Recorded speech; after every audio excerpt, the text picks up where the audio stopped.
एमिति भी आसे मृत्यु बस रे यात्रा कला बेले टली पड़े यात्री एभली मृत्युर शिकार होइछन्ति जाजपुर बौलांगर दिनमणि सामल।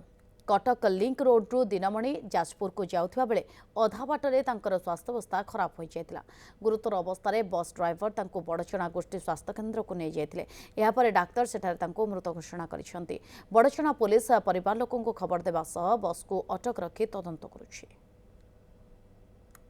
कटक कटक फेरला बेलू आम लिंक रोड पाखर ये मौसा जनक उठिला से बस रे तापर सी आसी शोई पड़े बेड जो ये सीट्रे शोई पड़े तापर अध घंटे बाद पर देखला तो किसी हलचल जमी किसी मुझे चल बर्चना मेडिकल को नहीं आगे थाना गलु थाना वाला कहले मेडिकल नहीं जा मेडिकल आसिक तो देखला डेथ प्रधान बस रे आसुले मुझे मत जन ड्राइवर डाकिले बांती हो देखला बेले पल्स चल ना इसीजी कली इसीजी कला जहाँ पड़ा पेसेंट ना सांगे सांगे आम निकटस्थ थाना को इनफर्मेशन देती परवर्ती मुझे थाना जहाँ डिसीजन नेब।